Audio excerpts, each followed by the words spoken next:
Welcome to the SOB radio show, where we have fun, interesting guests, and hot topics. Each week, we offer insights into music, fashion, health, fitness, and humor. Do you have the perfect guest for us to interview? I want to know. Drop me a line on our Facebook page at Spunky Old Broad 1 or reach out to me on our website at spunkyoldbroad.com. And now, back to the show. Hi, this is Gayle Carson, and I'm back with the fabulous Naomi Rhode. And Naomi was just telling us about some of the surgery she's been through and some of the health issues that she's had. So, what about business-wise?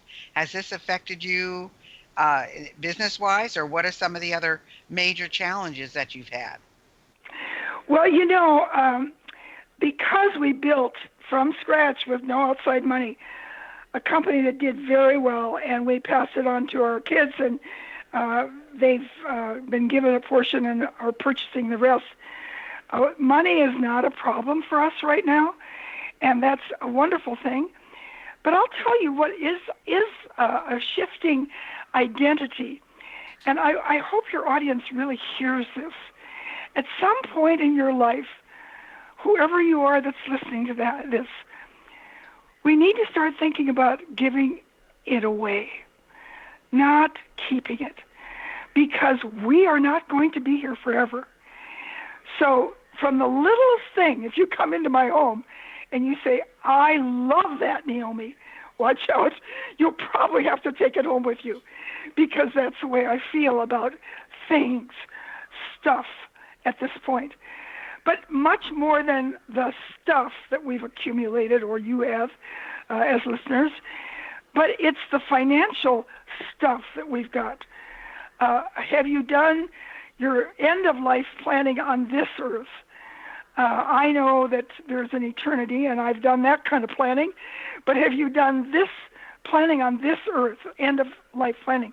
And as a part of that, who are you leaving money to?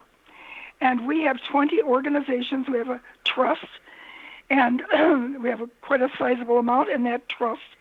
So we can't take that money out even if we wanted to at this point, and we just have the interest from the trust. But we have 20 organizations that do change from time to time. We review it, and we look and say, well, how do we want to change it?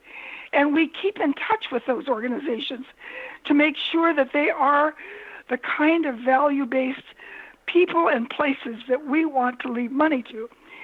Now, that may sound like it's a kind of a negative identity shifting. Not at all.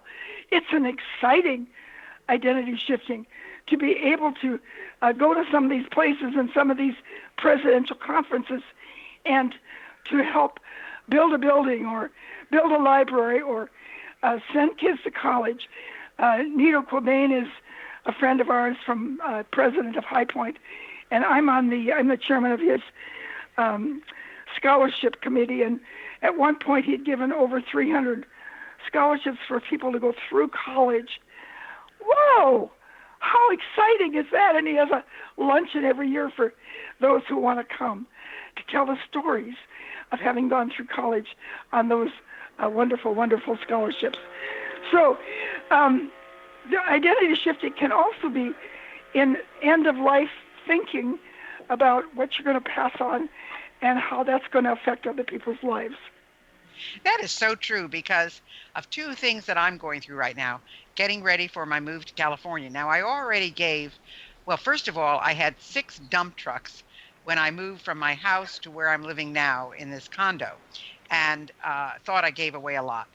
But then I had an entire storage facility with my boxes. So I've moved my boxes to my apartment, and they're still here, and I'm going through them, and I hate to get rid of a lot of the stuff. But in the end, my kids don't want that. In fact, No. Why am I saving it? Because I look and I say, I don't even remember speaking here. I don't remember going to this city. I don't remember this hotel. And then I look at some of the things I've written and I say, boy, that was good. How did I do that? And I don't know where it came from, but it just spouted out of my mouth, and it was good stuff.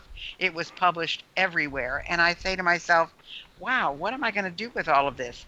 And then, Connie Gordon, I was executor of her estate, and I had to really go through her things and get rid of things, and it just killed me because she was precise in how and what she left. Now, we donated Oh, much of her art collection to Nova Southeastern University because, and they've got a whole section just on Connie. But, I thought to myself, here she worked so hard on that, and a lot of it we had to junk. So it sure. really has an impact on you when you look at those things and you say, who really cares? You care, you remember the memories, but who cares? And it's a lot to think about. So all these things that you've given back to, your profession, the boards, the philanthropy, the leadership, and all the awards that you've received, how have they affected your identity and positioning? Well, I think that we are wrapped in all of those things. I think we start out as pretty naked kid in a birthing room somewhere. And we are wrapped with things like environment and education. And I almost like to see it as another shawl and another piece of clothing.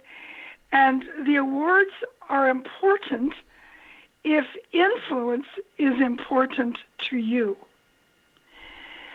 All that awards are for influence, in my estimation.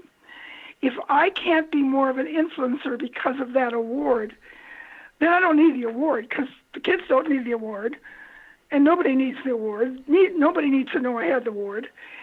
But if the award opens doors, either literally or if it opens doors in my soul, so that I feel more empowered to become and to be the person that will influence to the max, then that award is just as important as any education. I spoke many times in Pennsylvania and was given a doctorate, an honorary doctorate, and I would never use that honorary doctorate calling myself Dr. Naomi Rhode, though that is acceptable. People can use an honorary doctorate that way. Nobody really knows I have that. They don't need to know I have that. I know I have that. I know that I accomplished something in Pennsylvania in many arenas that gave me that award. So it was a piece of clothing that clothed me in a way that I was acceptable at another banquet. And that's all that matters to me, because someone sitting next to me at that banquet is someone that I want to influence. Every time I speak, Gayle, I have said all these years a verse from the Old Testament in Scripture. Let the words of my mouth and the very excellence of my mouth be for your glory and not mine. And that's very, very important to me. So always before speaking, I say those words.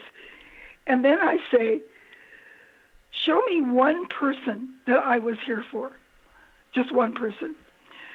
I was speaking for a leadership conference in Pennsylvania. And I got there early, as we always do as speakers, to get sure the room is right. There was one gentleman sitting over on the side, probably about 45. A nice-looking gentleman, well-dressed, businessman. I went over and I said, "Good morning. How are you today?" And he said, "It's the worst day of my life." Now, that'll stop you. I would say so, And yes. as he says that, he's pulling out his billfold and showing me the picture of his wife and him standing on the edge of the Grand Canyon. He said, "Last summer we celebrated our 25th anniversary standing on this rim. We walked to a restaurant and she told me that she was leaving me. And today my divorce is final. It's the worst day of my life." Well, I put my arms around him because that's what the environment invited. And I whispered a short prayer in his ears that he would find some comfort in this morning's message, this morning's talk, in knowing who he is. Amen. He came up to me afterwards and literally sobbed. He said, "You have no idea what you did for me today. I am ready to face my future with my precious kids. I will be okay. Thank you." That's what we're on the platform for, Gayle. That's why we don't stop, because we're here for a reason. And if it's only one, if it's just a checkout, Gayle, you're checking out of Marshalls. I was checking out of Marshalls and I bought a butter dish with a cover, and I paid $15 for it. Terrible. And this sweet little girl, who I don't think had ever seen a butter dish, she said, "What is that?" I said, "It's for butter." And she said, "You'd pay that much for a butter house?" And I said, "Only if I wanted my house to be beautiful." And she said, "Oh, I want my house to be beautiful. I think I'll buy a butter house." Now, that's a silly little story. I've never told anyone that story, Gayle. But, I would never have even thought about it, thinking about that as a butter house. I mean, you say it's a butter dish, but a butter house. Yeah, very amazing. She's going to go home and make her house more beautiful with a butter house. And I just got such a kick out of it. I thought you could influence anybody, anytime, if you're open to it. Well, that's true. I was on a bus one time from Denver to Boulder, and I got in so late there was no way to get to Boulder, and that was before Uber or any of those kinds of things. And so I found out there was a bus going to Boulder, so I got on the bus. And I mean, every kind of humanity you could possibly imagine was on that bus, and that bus driver was so sweet and so sympathetic and so good to everybody that was on that bus. When I got off at Boulder, I think I was on the last stop, I said to her, "I'd love to have your name and where I could write a letter for you." And she said, "What do you mean?" And I said, "Well, I'd like to write a letter to your boss to tell him what a great driver and person you are." And she looked at me. She probably was 60, about 60. And she said, "Are you serious?" And I said, "Yes." And I said, you just treated everybody with such respect, no matter what they said to you or what was going on. You were just very kind and respectful. And she said, "Nobody has ever written a letter for me in my entire life." Now, here she was 60 years old, and no one had ever said anything positive about her to her. So I did. I wrote that letter, because you don't realize the impact you're having when you do just a simple little thing. I mean, you think it's no big deal, but to them, it's a very big deal. Absolutely, absolutely. And so that's all part of identity shifting after 55, isn't it? To recognize that the little things matter more than we thought that they did. For example, we have had a couple. We did not know these people. Our grandson called us and said, "I need a favor. There's a couple from Washington, and he has pancreatic cancer and is not expected to live more than a few weeks. Could they come and stay at your house? They're going to do a clinical trial in Arizona." We'd never met them. Well, they came, and they ended up staying 5 months. They just left. The clinical trial was extremely successful. And every single night that he was here, he would go on to iPhone, and he would read to his little grandkids, little tiny ones, a bedtime story on iPhone every night. See, this man had pancreatic cancer, stage 4, knew he was going to die, even though the clinical trial was successful. He will still die of pancreatic cancer. I mean, he has to go from one test to another. But he's not giving up his influence. He's not going to forget that he is a grandpa to 8 little kids under the age of 8. And he's reading them stories from Arizona and tucking them into bed when they're in Washington. So, if you look around, there are examples of that everywhere. And there are also multitudes of examples of people sitting on couches saying there isn't enough on TV, I can't find what I want, out of 300 stations. Yeah. And that's their life. That is their life. Gayle Carson, that's not your life. You're going to move to California. You're going to have such fun. People are going to be amazed by you. And that's the way it should be, because that's what you've decided and you've built your life around, as have I. Well, it's interesting because not only did he, as someone who was older and a grandfather and had an illness, but what a testimonial again to you, Naomi, and to Jim, because your son had enough confidence in you two to say, could this man or his family stay at your home? I mean, how many people would do that? I mean, they might say, "Oh, my mom will kill me if I even suggest it." But there was no trepidation. He went right to you and asked you, and actually, it was our grandson, and we were leaving on a trip, and they were going to come when we were not even home. So our son was going to let them in and show them around. So yeah, it was quite comical, but they turned out to be a lovely couple. So it was to our benefit and to our joy. So I know you're an extremely, extremely big woman of faith. How has your faith journey affected your beliefs, your behavior, your benefits? Well, tremendously. And I know I'm speaking to people of all faiths. And if you believe in God, if you are a listener and you believe in God, I guess my message to you is He loves you. And when something big happens, when that stroke happened to me in Traverse City, Michigan, on the way to a speaking engagement, I literally had the stroke in the airport in my host's arms. I got off the plane, and we had met him before, so he put his arms around me to give me a little friendly hug. Jim had gone to get the luggage, and I had the stroke right in his arms. Was in the hospital for 30 days in Traverse City, Michigan. I remember that. When I left, by the way, 23 people, the staff members, came to say goodbye to me, 23 of them. It was an amazing experience in that hospital. But I was paralyzed. I couldn't see. And you know what? I had total peace. And that's what God wants to give us. So when you say, how has your faith affected you? It affects you big time when you call out and say, I'm just a kid. I'm just a kid, and you're my dad, you're my father, and you love me. Can you please take care of this situation that I'm in? And then, of course, the people that He puts around you. My husband, Jim, is just a phenomenal person and has loved me and cared for me. There was a Speakers Bureau gal, Nancy Lauterbach, who I just had heard her name. She never booked me.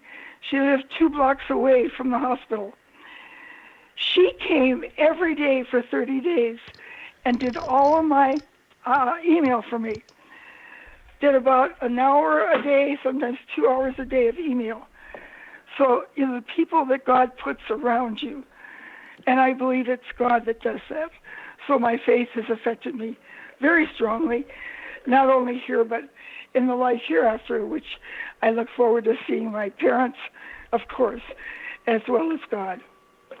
But that's amazing, because I remember you going through that, Naomi. I remember, and Jim was with you the entire time. And people should know that you married Jim when you were 19 years old, and you said, he is the only one for me. So it's a really amazing marriage, not only a life that you've had together, but an amazing marriage. And, that's a whole testament to who you both are. And the fact that you were totally paralyzed, couldn't see. And now, people should see you. She's magnificent. She's beautiful. And they should see you and everything you've gone through in the last month. Having the knee surgery, and then I think that you had to have something else done on your leg. And then the pacemaker, yeah. And then the pacemaker also. And here you are doing this interview with us today. So I think that's fantastic. I think that's just marvelous. So let's find out. If people want to find out how they can find out about you or get in touch with you, how would they do that? Would they go to your website? Well, you certainly can go to my website, which is naomirhode.com. And Pretty that's easy. spelled Naomirhode. Naomi Yes. Rhode. And or they can email me at Naomi Rhode. There are 4 letters after my name: C as in cow, P Paul, A apple, E excellent, CPAE @gmail.com. Wow. Either great. way.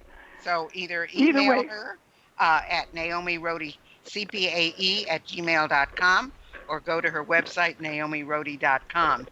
You know, we have about 4 minutes left, Naomi. We've covered a lot of territory, but what have we left unsaid that you would like to tell our audience? Well, I know that your audience is targeted at 55 and older. I guess what I would like to say is that probably the biggest legacy that we can possibly leave is that of our children. And you may not all have children, or you may say, hey, they are out of the nest and I have washed my hands. I have nothing to do with them. Well, I hate to tell you, but once you have a child, you always have a child. And that child has children, and those children have children. And you have a place and a position. So you're shifting of identity into the position of grandparent or great-grandparent is just as important as parent. And to expose them to the best books and the best people and the best speakers and the best experiences, send them to camps, give them the best education possible. That might be in a private school that has values that you respect. It may not be. You may not be able to afford that. But I would certainly want this audience to know that a huge part of 55 and older is to recognize your incredible ongoing influence with family who are looking to you, even to know how then shall we live as 60-year-olds, how then shall we live as 70-year-olds. I have a son who's going to be 60 in November. How then, Mom, did you live at 60? Well, I want him to know that I live just as abundantly at 60 as I am at 80. And he can see that so that he knows that when he's 80, he will also be identity shifting into the role of influence at that age also. Well, that is so true because, my son says to me, Mom, I know you're not ever going to retire. And he said, I know that most people don't do what you do at your age. And I said, well, of course, I'm thinking about all the people I surround myself with, and they're all like that, so Sure, it's just sure. that the normal, shall we say, civilian population doesn't get how we all are in this particular industry. No. But, we're weird, Gayle. We're just weird. Exactly right. So I think that just having, I think, the positive mindset and the way to think of things in a positive way, no matter what we are going through and no matter what is happening to us, is key. So I just want to say that it has been an absolute pleasure for me to interview you today. Hopefully our listeners are getting a lot out of this and understand that maybe they need to look at life a little differently, or maybe they need to put on some rose-colored glasses to look at what's going on in their lives, because things do happen to us at this age. Sure. And, sure. things are going to be challenging all the time, but that's Absolutely. what it's all about. And so if you can look back and say, there are things I wish didn't happen, but I can really say I'm very, very happy with the way I've lived my life and what I've done in my life. And if I can say that, that's really all that really matters in the end. I mean, things are a lot easier for young people today because there's so much more opportunity with the digital world. However, it's also more difficult in some way because there's more competition. So I want to thank you, Naomi Rhode, for being my guest today. And I know our listeners will really just enjoy so much of what you've said. And again, my very best to you always. Well, thank you, my dear. And there is one other place they can find me. There's a YouTube on Stroke Survivor that the hospital had me come up and do for them. Stroke Survivor, Naomi Rhode. Fantastic. Thanks, Naomi. Thanks, Gayle. Bye-bye.